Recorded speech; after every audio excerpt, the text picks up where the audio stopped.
Welcome back to the Pro Sports Podcasters on YouTube.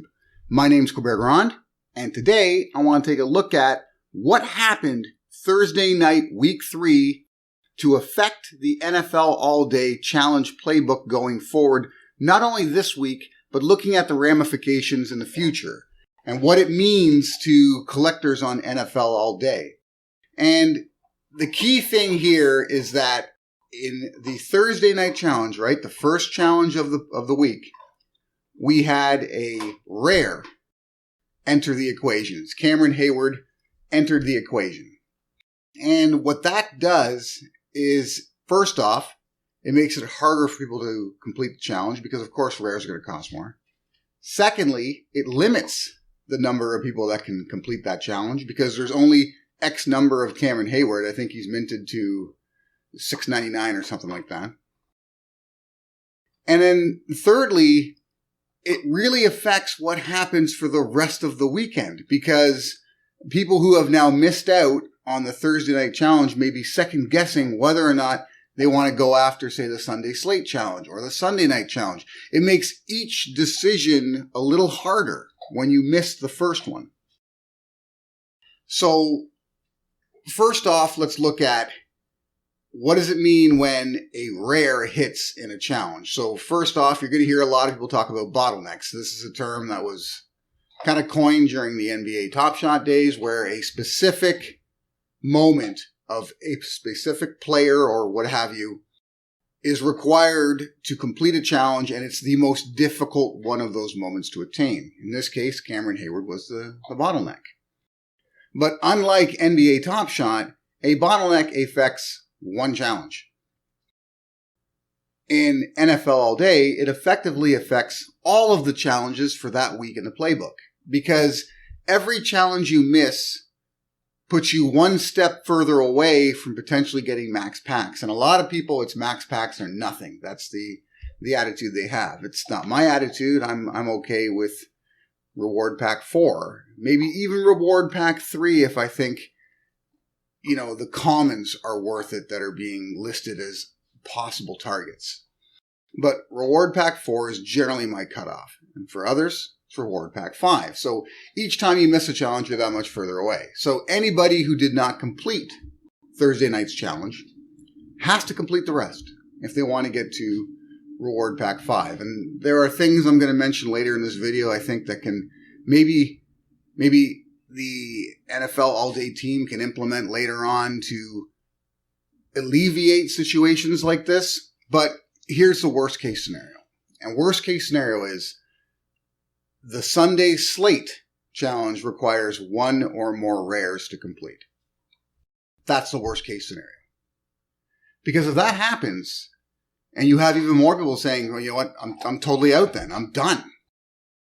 Then the remaining challenges, which would be Sunday night, Monday night, and the end of week challenge, are going to be less valuable to everyone because you have fewer people trying to complete them and more people trying to sell into them. And if it's too many sellers, then the spike in value you're hoping to attain, it just won't be there because everyone's competing against everyone to get that one sale. The fewer people available looking to buy, the worse it is. Now, in the NFL All-Day Challenge playbook, I would say there's probably, this is a guess, but let's say there's 15,000 people that are interested on the platform, that are legitimately interested in completing these challenges. Well, Cameron Hayward, out of that 15,000, I think it's $6.99. You got $6.99 that can complete it. If you're lucky, some people may have multiple Cameron Haywards, so it's actually less. So you've got that factored in. Then if you get more rares happening in the Sunday slate challenge or the Sunday night challenge, again, out of the remaining people, you've reduced the number, really, as to who can complete it.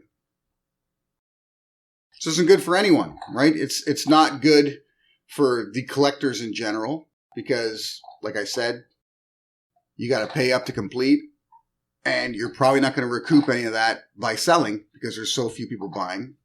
It hurts NFL All Day because they want as many people active on the marketplace as possible. And by active, I'm not talking about just a whole shit ton of sellers. They need buyers as well.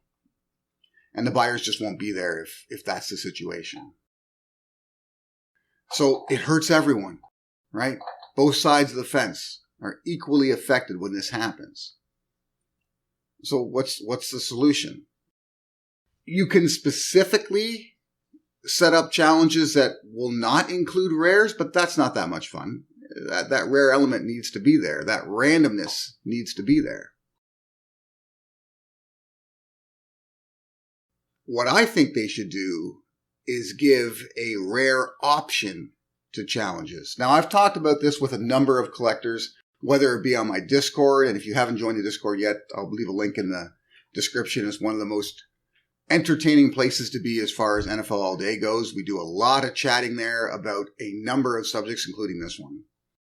But I've talked to a number of collectors on, like I said, my Discord, also on YouTube, about what do you do about all of these collectors that made a significant investment in rares and now feel like they're being left out except for maybe a situation like this. So what I think they should do is they should allow you to complete challenges with the option of completing them using rares, and if so, you gain an additional yard for each rare you use. And this can accomplish two things. First of which, it gets you that much closer to max packs if you're using rares or legendaries. That much closer, right? Maybe if you do it right with the right situations, you complete 3 challenges, but it's nothing but rares that you've used, and it gets you to max packs just as a result of that. That could be something.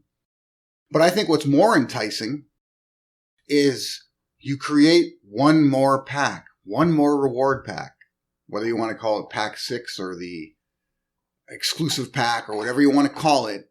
But you have one more reward pack level that is beyond the standard number of points available.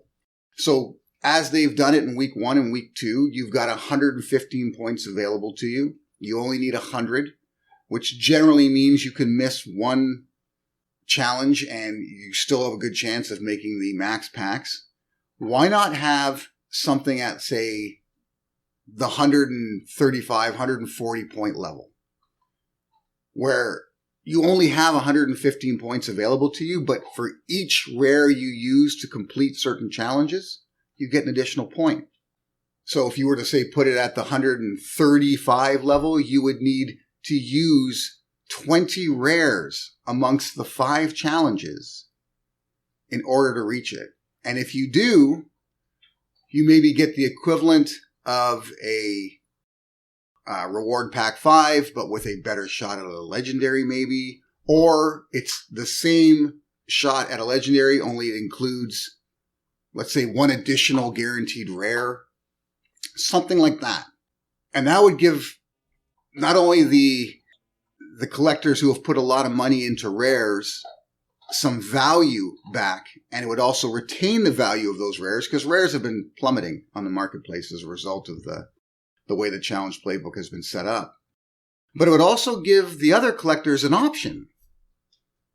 When a player pops, let's say, I don't know, like a Pat Mahomes pops, and you've got an option to buy the common at a inflated rate, or now buy the rare at an inflated rate, knowing that that rare gets you that much closer to that special pack at the end. It's like that pot of gold at the end of the rainbow. Having those options creates more market activity. More market activity benefits NFL All Day. And it benefits the collector, because options is always a good thing. Now, on the flip side, we have situations like the Cameron Hayward event. What you could have there is you could have that secondary option where instead of having to fulfill that challenge with that specific rare, you could fulfill the challenge with the top placing common on the marketplace. Let's say you only get 10 points instead of the traditional 15. So now you actually salvage 10 points from that challenge, but you're 5 points back. You got to make it up somewhere. One way you could make it up is if you still have that rare point option available to you. Now, going forward, you have to look at, are rares available to complete these challenges? And if they are, maybe I should buy some. because now I can get myself back to even. See what I'm doing here? It all works. It's completely synergistic, and it doesn't take anybody out of the equation. Everyone benefits. I usually speak on behalf of the collector, but at times, if you follow my channel, I also speak on behalf of the manufacturer, on behalf of NFL All Day. And in this case, I'm speaking on behalf of both groups. This would benefit everyone. This is something they should really look at instigating. I don't know how difficult it is on the back end. I'm not a coder. That's not my thing. Right? I'm a salesperson. Have been all my life. I'm a facilitator. I'm an administrator. It's what I do. These are the kind of problems that I solve on a daily basis in my career previous to this. This is a problem solver. This takes care of everybody. It makes it more appealing for new accounts. It makes it more appealing for the existing accounts. Let me know what you think. Is this the solution? Is this the way we should go? Let's let NFL All Day know if it is. Till next time.